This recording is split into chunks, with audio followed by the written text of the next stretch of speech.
Isang magandang umaga po sa bawat isa at ngayon po tayo ay mag-aaral ng isang kabanata sa atin pong confession sa 1689 London Baptist Confession of Faith.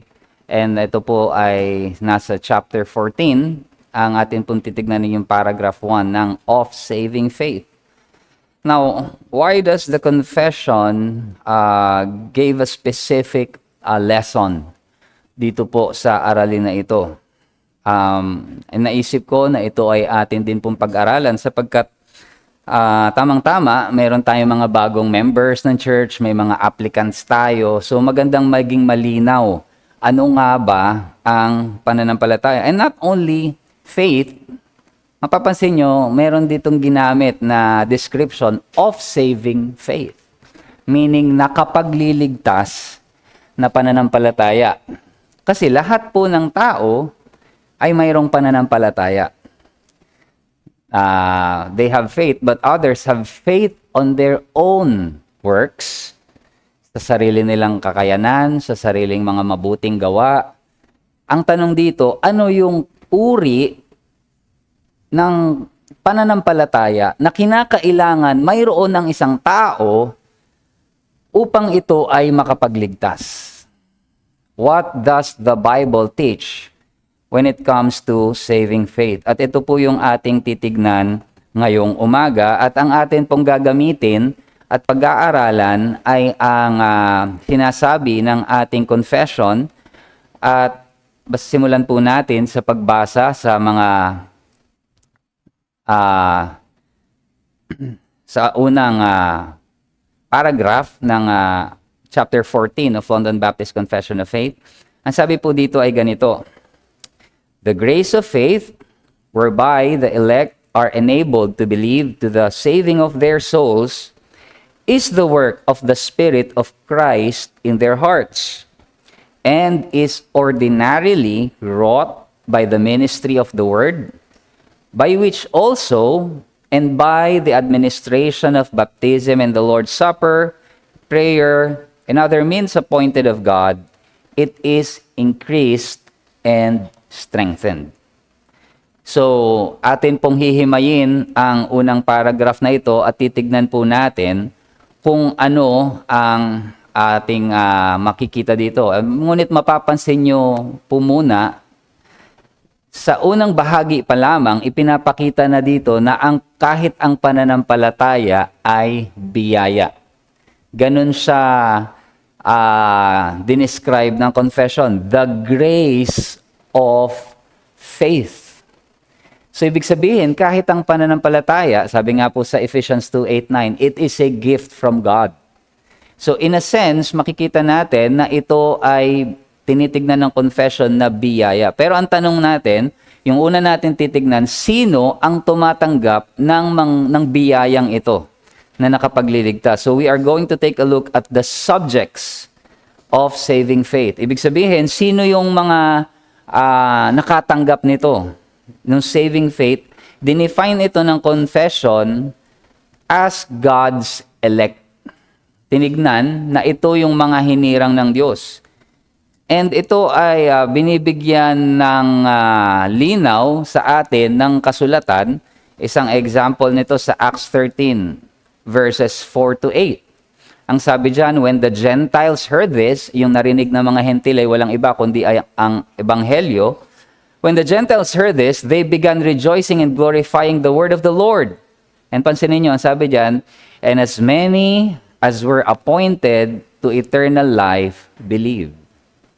So sino yung mga nanampalataya? Who are those who believed? Those who were, sabi dito, appointed. So meaning, there is an appointment, as we all know, ito ay nangyari sa eternity, which is the election. So those who are elect became believers. And also, sabi sa Titus 1, verse 1, Paul, a servant of God and an apostle of Jesus Christ, for the sake, sabi niya, of the faith of God's elect. So pinapakita dito yung uri ng pananampalataya at sino yung may pananampalataya na ito? It is referring to God's elect and their knowledge of the truth, which accords with godliness. So the confession here emphasizes na ang mga nananampalataya, ang mga tumutugon sa Ebanghelyo, at nagpapakita ng nakapagliligtas na pananampalataya, ito ay ang mga inappoint, tinawag, elect, at this is how the confession does it. But then, in that sense, sasabi po natin na yung concept of election, it is rooted in God's eternal decree and purpose to save the people. Ibig sabihin, nangyari ito in eternity, in the mind of God, in-accomplish ito ng Panginoong Hesukristo in history, at ngayon, ina-apply ng banal na Espiritu yung gawain ng Panginoong Hesukristo. So it is a Trinitarian work. The Father purposed, the Son accomplished, the Holy Spirit applies. Ano po? And so, saving faith is the means by which this salvation is applied. So ang ginagamit ng, kumbaga parang this salvation, ito daw kaligtasan na ito, para maging kapaki-pakinabang sa isang tao, ay kinakailangan ng pananampalataya. Those who become the possessor of this grace of faith are the elect. Kung gagamitan natin ng illustration, ang Panginoong Hesukristo yung nag-provide. Halimbawa, may nalulunod, no? Gagamitin lang natin itong illustration na to. Ang Panginoong Hesukristo ang nag-provide ng life, tawag doon, yung parang salbabida, yung raft, yung parang iba yun nga, yung salbabida, yung and then, yung lifesaver, yeah. And then, ang banal na Espiritu yung mag-a-apply nito. Siya yung maghahagis nito. Pero ano yung pananampalataya? Yun yung lubid, kumbaga, na pangahawakan. It is not the very means, kumbaga, hindi means, pero yung pinakang dahilan ay yung ginawa ng Panginoong Hesukristo na inia-apply. Titignan natin mamaya yung ilang mga clarifications and objections dito. But you see, faith is that means kung saan ina-apply ito ng banal na Espiritu sa atin. Yung mga elect ay tumutugon. Kumbaga yung pagtugon natin, yung paghawak natin doon sa ibinibigay sa atin na kaparaanan ng kaligtasan. And so the source of saving faith, so pupunta na tayo dito, makikita natin the grace of faith, ang sabi dyan, sa ating confession, is the work of the Spirit of Christ in their hearts. So kagaya nga ng binabanggit natin, ang kumilos dito ay ang banal na Espiritu. Now, there are those who teach that every man in his current and natural fallen state has the power to believe. Mayroong mga nagtuturo na sa natural na kondisyon, sa makasalanan na kondisyon ng tao, ay meron silang kakayanan na tumugon. Isang uri ng ganyang katuruan yung tinatawag na Pelagianism.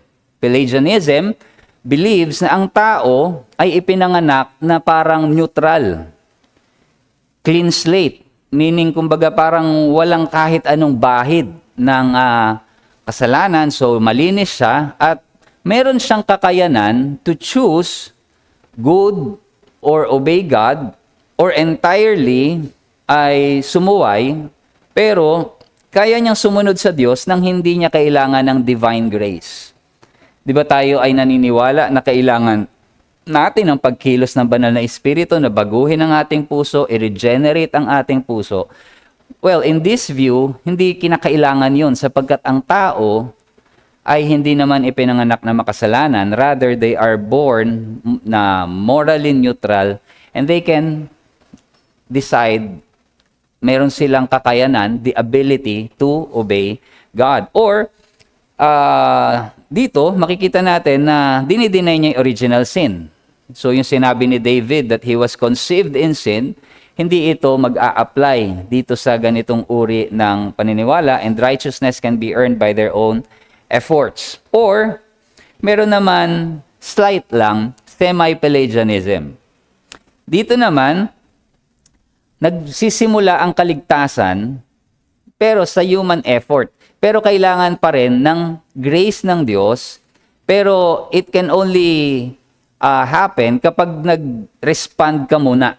Ikaw muna you have to make the initial move para ang Diyos ang tutugon sa'yo.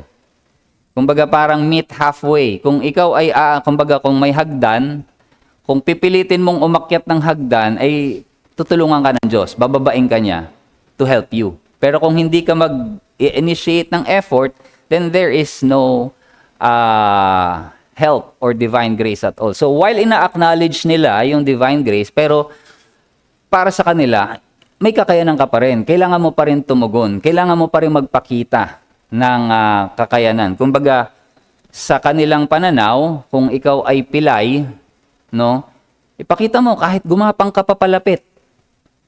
Just to show the effort at lalapit ang Diyos sa'yo, itatayo ka. Whereas in our view, hindi tayo pilay, hindi tayo lumpo. In fact, we're dead. There is no ability, there is no desire at all. Ang kinakailangan natin, life. So that's how we differentiate from this erroneous views. And which is why sa kasulatan, mga kapatid, ito pong mga fallacy na ito, ng positions na ito, makikita natin na dinisprove na ng Scripture. The Word of God teaches that humans, being dead in sin, cannot take even the first step towards God apart from His initiating and sustaining grace. Kaya lahat ng view, any view that begins in human ability, misrepresents the true condition of the human heart and the nature of saving grace. So yung mga ganitong katuruan, pananaw, ay hindi tunay na nauunawaan ang katotohanan ng kalalagayan ng puso ng isang makasalanan. Tignan natin. So, as we are saying, ang banal na espiritu ang unang kumikilos sa ating mga puso. So that means, kung wala tayong kakayanan, it is the Holy Spirit who works, ang sabi ng confession, dito sa ating mga puso. At ito po ang sinasabi ng ating kasulatan ng Biblia. Well, as we remember, the fruit of the Holy Spirit, isa sa mga bunga ng banal na espiritu is faith, faithfulness. At ito ay dinescribe to us as a fruit of the Spirit. Ang sabi ng John 6:44, "No one can come to me," walang may kakayanan, "can come to me unless the Father who sent me draws him, and I will raise him up on the last day." Now, yung usage, alam niyo yung ano, ewan ko kung sa mga classroom, kapag may mga bata na nagtanong na, "Ma'am, may I go out?" Diba sasabihin minsan, para to correct their understanding here, sabihin, "You may, but you cannot." Hindi sila papayagan. Pero may kakayanan kasi silang pumunta doon, but hindi sila papayagan na ano. Kasi if, can I go out? Baliktad pala ako. Can I go out? They can, but they may not. Kasi yung word na can, it defines yung ability. Can you do this? So, they can go out, pero at this moment, you may not. So, meron kang ability to go, pero hindi kita pinapayagan. Pero ginamit dito papansin natin, dito sa John 6:44, ang ginamit dyan, "No one can come to me unless the Father who sent me draws him." Ang sinasabi dito, walang may kakayanan na lumapit sa akin unless, so meron ditong makikita natin exception. Ano yung exception na yun? Unless the Father draws him. At ang tinutukay dito ay effectual call kasi pumunta siya, ang Panginoong Jesucristo, pagdating dito, dun sa last day, meaning effectual calling. This is salvific, yung sinasabi ng Panginoong Jesucristo about sa kaligtasan. Dahil sinabi niya, "And I will raise him up on the last day." And John 6:65, and he said, "This is why I told you that no one can," again, ability, "can come to me unless it is granted by him Granted him by the Father. Also, Philippians 1:29, for it has been granted to you that for the sake of Christ, you should not only believe. So, yung palang ating pananampalataya, believing in Christ, also comes with suffering in our faith, pero ito ay granted to us. No? So, ito ay isang bagay na nagmula sa Diyos. So, the source of saving faith is the personal agency or activity ng banal na Espiritu.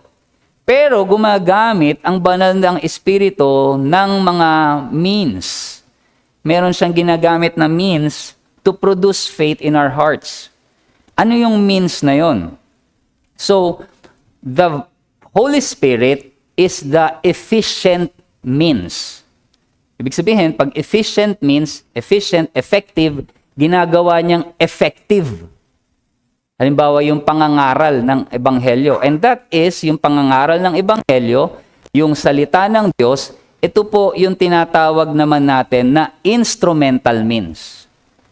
Okay, so, yung instrumental means, yung ginagamit ng banal na Espiritu, ay ang salita ng Diyos.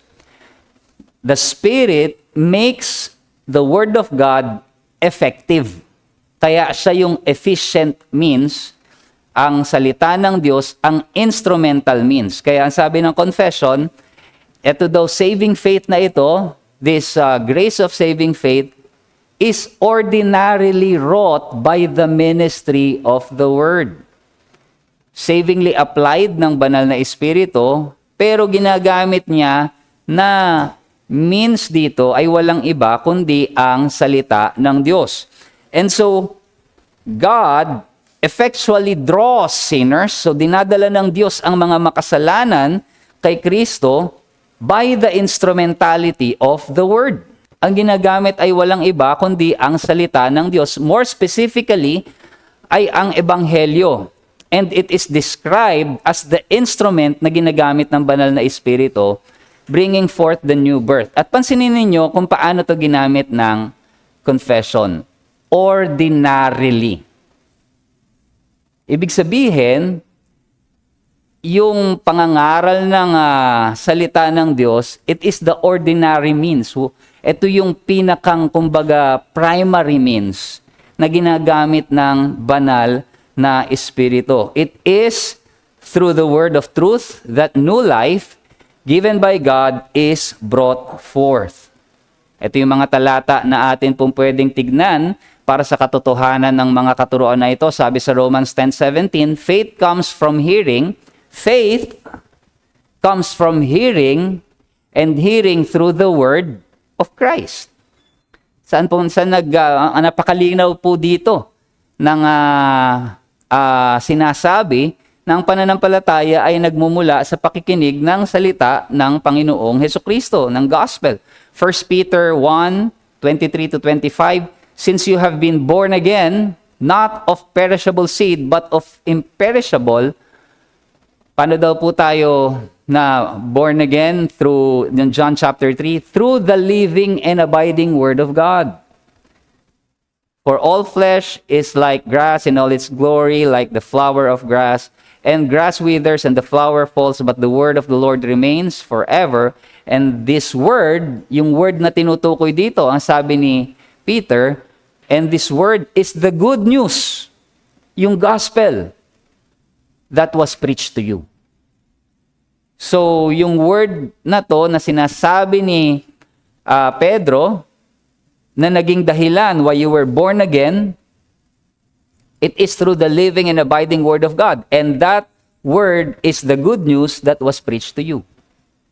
So napakalinaw din po. At ganun din ang sinasabi ni James in 1:17-18, every good gift and every perfect gift is from above, coming down from the Father of lights, with whom there is no variation or shadow due to change. Of His own will, He brought us forth. So, nakita natin, of His own will, meaning sa paano ginawa ito, nakita na natin, through the efficient means ng banal na Espiritu, pero paano niya ginawa ito? By the word of truth. That we should be a kind of first fruit of His creatures.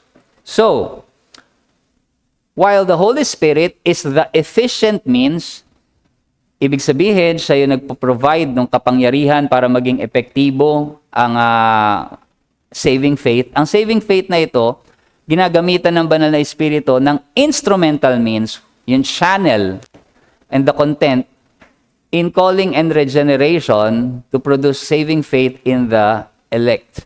So yung instrumental means na yon ay walang iba kundi ang salita ng Diyos. Now, let's have a few clarification. While the ability to believe comes from the Spirit, so nakita natin, okay, so sa pamamagitan pala ng banal na Espiritu, nagkakaroon ng kakayanan or abilidad na manampalataya, pero yung pagtugon sa pananampalataya ay tayo. Ibig sabihin, yung response na yon, binigyan ka lang ng ability, but now the response is us. It falls on us. The Spirit does not believe for us. Yung act of believing ay sa atin. Tayo po ang mananampalataya. Kaya tinatawagan pa rin tayong manampalataya.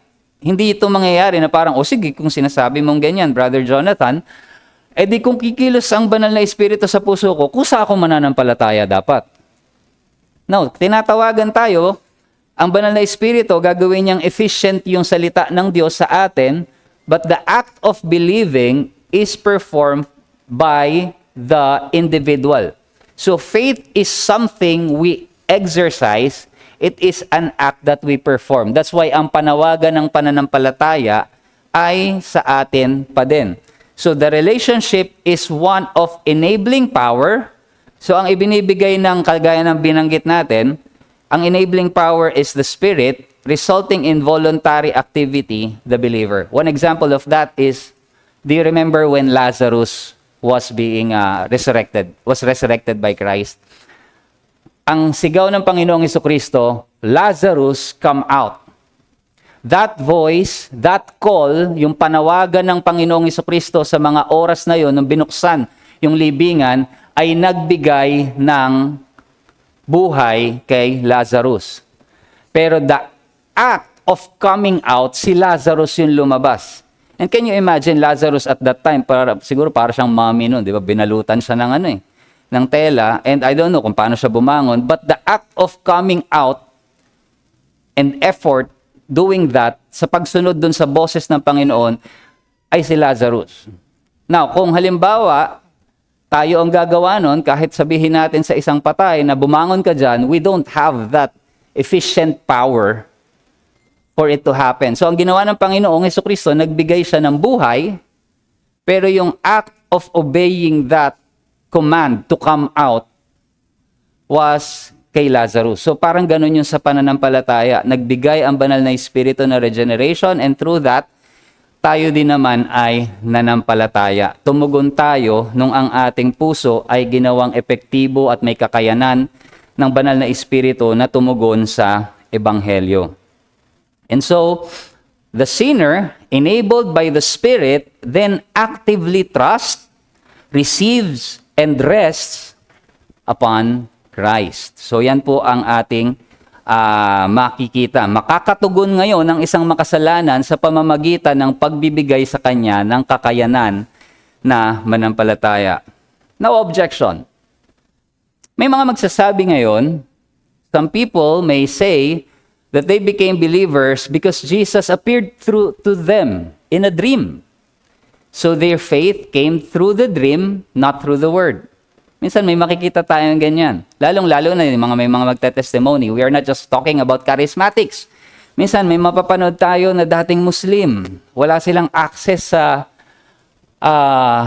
gospel or wala namang missionary. And then Jesus appeared to them in the dream and they believed in Jesus.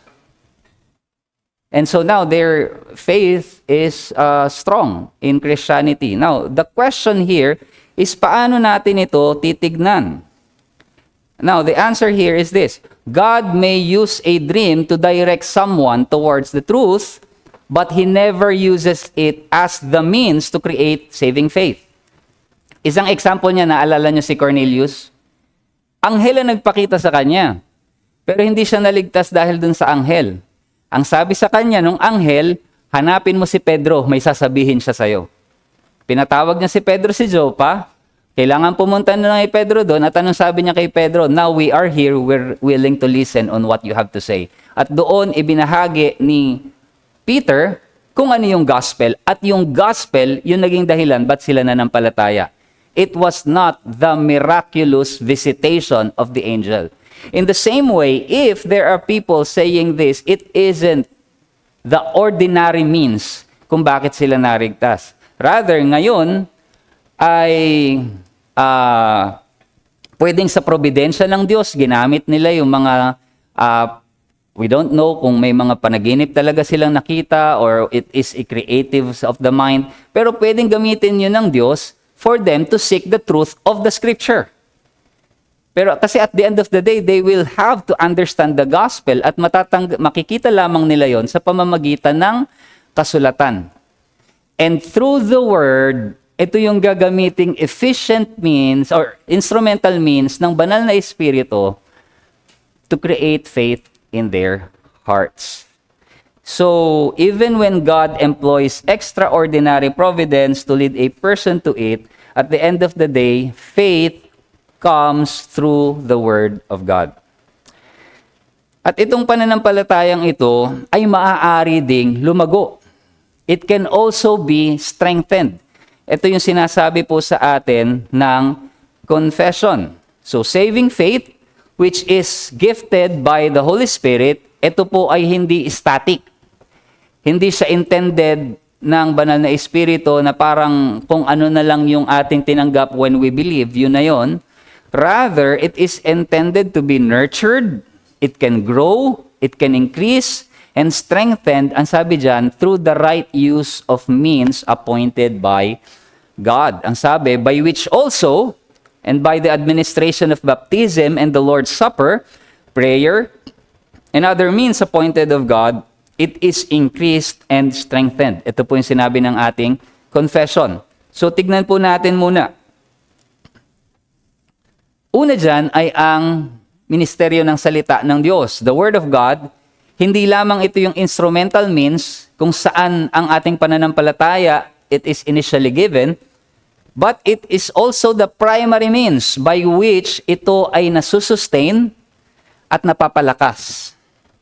Ang sabi ng Romans 10:17 na nabasa na natin kanina, faith comes by hearing and hearing through the Word of Christ. At dito, dinadirect yung link na yung ating paglago sa pananampalataya is through the hearing of the Word of God. Gaya rin ang sinabi sa 1 Peter 2:2, like newborn infants, so parang ang image na ibinibigay sa atin ay kagaya ng isang sanggol, long for the pure spiritual milk, that by it you may grow up into salvation. Yung spiritual milk dito na tinutukoy is God's Word, which nourishes and strengthens believers. Colossians 1:6, the gospel that has come to you, as indeed the whole world, it is bearing fruit and growing, just as it has been doing among you. So nangyayari yung paglago sa kanilang kalagitnaan since the day you heard it. So narinig nyo ito and understood the grace of God in truth. So faith grows as believers continue to hear and understand the gospel message. Ganon din binanggit ng confession that even the administration of the sacraments, which is baptism and the Lord's Supper, sabi dito, faith is increased and strengthened by the administration of baptism and the Lord's Supper. Bakit baptism? So, by reflecting, mamaya magkakaroon tayo ng baptism, by reflecting one's own baptism, pag nawi-witness natin ito, pag nare-recall natin yung sarili nating experience dito, at ano yung kahulugan nito, by observing also the baptism of others, it draws the attention of to our union with Christ. As believers, dinadala at pinapaalala sa atin ang kamatayan at muling pagkabuhay ng Panginoong Hesukristo, which is why it reminds us, it strengthens us in our faith. Kaya sabi ni Pablo Sa Romans 6, this is where actually parang nagbigay 'di ba dito si Paul ng kung yung pakikipagbuno ng isang mananampalataya sa kasalanan in mortification. Pero ano yung ginamit niya na pagpapaalala sa atin before he goes on to that? Sabi niya, do you not know that all of us who have been baptized into Christ Jesus were baptized into his death? We were buried therefore with him by baptism into death, in order that just as Christ was raised from the dead by the glory of the Father, we too might walk in newness of life. So yung baptism, yung ginamit niya dito na parang pinakang reason as to why we are able to walk in newness of life, that we may grow. The administration of sacraments when it comes also to the Lord's Supper strengthens our faith. The Lord's Supper, saan naman dinidirekta nito ang ating atensyon? Kay Kristo at sa kanyang tinapos na gawa. Faith is nourished as believers partake of this sacrament where Christ draws near as they remember his atoning death. Sabi ng 1 Corinthians 10:16-17, the cup of blessing that we bless, is it not a participation in the blood of Christ? The bread that we break, is it not a participation in the body of Christ? Because there is one bread, we who are many are one body, for we all partake of the one bread. So we are being reminded of the believer's union with Christ. So nagkakaroon ng reinforcement ng pagtitiwala at pagdepende sa ating Panginoong Hesukristo. So it is a spiritual means by which faith is nourished, strengthened, along with the preaching of the Word. And there are other means as well na binanggit ang confession at sa sinabi dyan is prayer. Another means appointed by God to strengthen faith. Luke 11:1. Now Jesus was praying in a certain place, and when he finished, one of his disciples said to him, Lord, teach us to pray as John taught his disciples. Ang pagtuturo ng Panginoong Hesukristo about prayer is a means of communion with God na nagtuturo din sa atin to depend upon God all the more and to trust Him.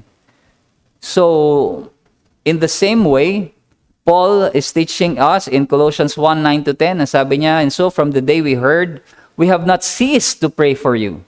So makikita natin yung attitude dito ni Paul, asking that you may be filled with the knowledge of His will in all spiritual wisdom and understanding. So sa kanyang pananalangin, mayroon siyang hinihingi. Ano yung hinihingi niya? That you be filled with the knowledge of His will in all spiritual wisdom and understanding, to walk in a manner worthy of the Lord, fully pleasing to Him, bearing fruit in every good work, and increasing in the knowledge of God. So prayer for spiritual growth includes the increase of faith and the knowledge of God. So tayo po ay nagkakaroon ng paglago sa pamamagitan ng pananalangin habang hinihingi natin yung mga graces na ito sa ating Diyos. Other means na binanggit po sa atin na makikita dito sa James 1:5-6 in prayer, pwede natin siyang hingiin ng karunungan. If any of you lacks wisdom, this is a direct instruction to us. Let him ask God, who gives generously to all without reproach, and it will be given him, but let him ask in faith with no doubting, for the one who doubts is like a wave of the sea that is driven and tossed by the wind. So prayer requires faith and fosters trust in God's provision, strengthening reliance on Him. And yung ibang mga binanggit dito, and other means appointed by God, ang sabi ng confession, diyan papasok yung trials of life. Alam natin na sa pamamagitan ng mga pagsubok, ang ating pananampalataya ay lumalago. Personal scripture reading and meditation. Ito na yung ating sa pansariling oras ng pag-aaral, pagme-meditate, and also fellowship of the church. Kung saan, as we have fellowship with one another, it involves exhorting, admonishing, and encouraging one another's faith. So, given this, nakita natin, saving faith, ang pananampalataya na tinanggap natin, it is a grace of God na ini-apply ng banal na Espiritu through the Word, And this grace of faith can be strengthened. So maaaring may ilan sa atin ngayon na pwedeng sabihin na yung degree ng faith nila, minsan nakikita nila yung kanilang kapatid, hahangaan natin yung pananampalataya ng isang kapatid, and that's admirable for us to see someone na we can imitate those. Pero wag tayong ma-discourage na pero yung faith ko kasi ganito.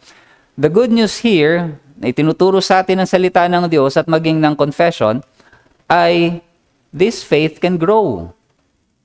And there are means provided by God, and itong mga means na ito, pansin ninyo, hindi siya yung mga means na parang napakahirap gawin. Hindi siya once in a while na kailangan nating abangan na ang Diyos ay nagbibigay ng means na ito once a year lang. Pag na-miss mo, next year na ulit. This means can be used by us, and ito yung ordinary means of grace. Kaya natin siyang magawa at lagi natin siyang dapat gawin kung nais talaga natin ang paglago sa ating pananampalataya. Which is why, as an application for us, dito sa mga bagay na ito, there must be an active pursuit of this means. While faith is a gift of God, the believer is responsible for using this means. Minsan sabihin natin, para ako lang kasi akong pinanghihinaan, para ako nanlalamig, nanghihina yung faith ko. Well, let's ask first, kamusta yung Bible intake natin? Kamusta yung ating pananalangin? Are we regularly attending the fellowship? Hindi ba natin kinakalimutan na gamitin ang mga kaparaanan na ibinigay ng Diyos, these appointed means of God, before we ask why our faith is weakening? Kasi merong ibinigay ang Diyos na ordinaryong mga kaparaanan para sa pagpapalakas ng ating pananampalataya. And saving faith grows through constant engagement with God's established channels of grace. Nakita nga natin, primarily it is the Word of God and the ordinances, whereas the Holy Spirit supplies the power necessary to nurture and increase the believer's trust in Christ. So, application po sa atin, so as we actively pursue these things, let us depend on the Word of God as the appointed instrument for faith. So focus on the gospel, balikan natin ang ebanghelyo, the ordinary preaching and teaching of Scripture, recognizing it as the means God uses to create and strengthen saving faith. So sa atin, i-avoid natin yung mga gimmicks, emotional experiences, extravagance, sapagkat dito nakita natin ang tunay na pananampalataya ay nasa salita ng Diyos. I remember, back then, dun sa aking pinanggalingan, we are always looking for that emotional high para masabi namin na kami ay very lumakas ulit, na nagbalik, on fire na ulit kami. So, kailangan mo namin ng tugtugan, ng banda, tatawagin kami sa unahan, lalapit kami doon sa altar call. And imagine niyo yung camp. Minsan sa camp, merong 4 na speaker sa isang araw, 3 araw yon. So sa 4 na speaker na yun, lahat nag-altar call, lahat yun laging tatawagin ng tao na ibigay ang buhay nyo sa Panginoon by coming to the altar. Sa isang araw, 4 na beses kami mag-o-offer na sarili namin. So syempre, parang iniisip namin, those season of the year are times na para ma-restore kami. Magkaroon ulit ng strengthening of our faith. When in reality, strengthening of faith pala ay pwede at itinuturo sa atin maganap dito sa pulpit every Sunday as we sit there and listen to the Word of God being preached to us. That can happen. Also, preach and teach the Word while relying on the Spirit's power. So nakita natin na sa pamamagitan ng pangangaral ng salita, nandito yung tunay na magpo-produce ng pananampalataya. So let us fulfill our responsibility to faithfully proclaim God's Word. Alam natin, pag may sinesharean tayo, anong kailangan yan? Salita ng Diyos. Knowing that the effectiveness of the message depends not on your skill. Hindi sa kung gaano tayo kagaling na orator. Yes, mayroong ilan na talagang sanay magsalita na sa unahan, very good in how to communicate. Pero at the end of the day, ang question dyan, bakit hindi lahat, kung ikaw ay magaling magsalita, bakit hindi lahat nananampalataya? Because we need to rely on the Spirit's power, because it is the Holy Spirit who works in their hearts. So do not be discouraged by outward results. Kung tayo man ay nag-evangelism, meron tayong sinesharean ng gospel, do not be discouraged kasi nagtitiwala tayo sa banal na Espiritu. We are using the instrumental means, which is the Word. At ipanalangin natin na kumilos ang banal na Espiritu at siya ang magki-create ng pananampalataya sa puso ng taong ito. So let us engage intentionally with the means God has appointed to strengthen faith. So kagaya ng binanggit natin kanina, actively use the Word, the sacraments, prayer, fellowship, and trials as instruments through which the Holy Spirit nourishes and grows your faith. Do not be discouraged by moments of weakness or low faith. Rather, gamitin natin ang mga means na ito para tayo ay muling makabangon, magkaroon ng kalakasan sa ating pananampalataya. And so as a conclusion, for the first paragraph of our confession dito sa tinignan natin in chapter 14, saving faith is entirely a work of God, given to His elect and made effective by the Holy Spirit. It is ordinarily wrought and continually strengthened. So patuloy na pinapalakas through the appointed means of the Word, sacraments, prayer, and faithful engagement in God's covenant community. At bilang mga mananampalataya, we are called to rely on the Spirit's power while intentionally using this means. So habang ginagamit natin ang mga kaparaanan na ito na ibinigay ng Diyos, nananampalataya tayo na ang banal na Espiritu ay kikilos. So as we worship, as we listen to God's Word, there is faith in our hearts na banal na Espiritu ay kikilos sa puso natin to help us grow in our faith. Trusting that God will nurture and grow our faith according to His gracious will. And so with that, we end our lecture here sa atin pong pag-aaral in atin pong Confession, chapter 14, paragraph 1 of Saving Faith. At kung meron po kayong mga paglilinaw, comment, or any question, now is the time before we end. Sige, Brother Japet.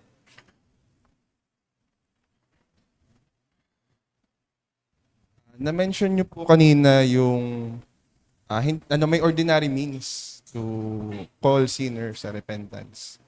Pero nasa-mention na rin po na totoo rin na may mga sinners na hindi nanampalataya kasi due to their posterity under Adam. So, falling to sin. Ganyan.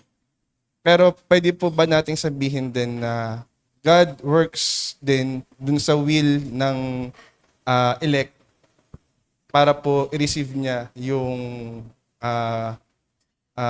gospel with faith. Gospel, sorry. Para po i-receive niya yung ebanghelyo. Yung mga ordinary means, yung mga means kaparaanan ng Panginoon to save sinner. Pwede rin po ba mag-work ang Panginoon, ang Spirit, alongside dun sa will nung elect or nung taong mananampalataya? Applying dun sa word. Are you referring to regeneration? Yes po, parang ganun po. So what is the question? Yung po bang will nung mananampalataya ay, yun po ba yung will niya rin yun na in-apply po ng Spirit? So that's, parang yung process na binabanggit mo is yung regeneration. No, tama. So kasama na doon yun eh. 'Di ba? Yung will ng isang unbeliever, they don't have the will, they don't have the ability. And so when the Spirit regenerates the heart of a sinner, kasama yung kanilang yung ability and their will to respond in faith sa Panginoon. So what you're actually saying is yun nga, yung regeneration, yun yung process na kasama talaga yung will dun. Hindi pwedeng i-left out yung will dun. Yun nga yung binanggit natin sa Pelagianism kanina and semi-Pelagianism, as if may kakayanan sila, they have the will to also. So, pero 'di ba nga sabi ang sinners they hate God, may enmity. So, the Spirit makes a unbeliever or a sinner willing by enlightening them sa beauty ng gospel. So, that's why yung papasok yung sa tulip, 'di ba? Yung total depravity, unconditional limited saan yan? Sa yung effectual calling ng isang the Spirit makes it effective yung irresistible grace yon yung ay sa tulip yung nagiging irresistible siya because of the beauty of the gospel. So yung will kasama yon. Thank you po.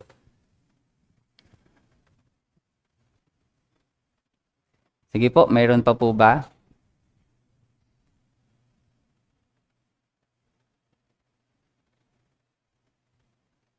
Okay. Sige po, kung wala na, tayo po ay magpasalamat sa Diyos. Sa atin pong aralin. Aming amang Diyos, tunay nga po kami ay nagpapasalamat sa iyong pagbibigay ng pananampalataya upang kami, Panginoon, ay maligtas. Maging ang bagay na ito, Panginoon, ay mula sa iyo. And truly, you deserve to be worshipped and honored and praised, Panginoon, dahil sa kabutihan mo sa amin. At the more that we understand the nature of this faith, Panginoon, na mayroon na ibinigay sa amin, tunay, Panginoon, na nakikita namin na ang kaligtasan nga ay mula sa iyo. Kami ay nawa, Panginoon, ay tumugon ng mayroong patuloy na paghanga, Panginoon, sa iyo at makita namin ang kagandahan ng Panginoong Jesucristo. At ikaw, Panginoon, ay aming maitaas ng karapat-dapat. Salamat, O Diyos, samahan mo kami sa aming buong araw ng pagsamba at ikaw ay aming mapapurihan at sa lahat ng aming gagawin, Panginoon, kami ay iyong samahan. Ito po ang aming dalangin sa pangalan ng aming Panginoong Hesus. Amen.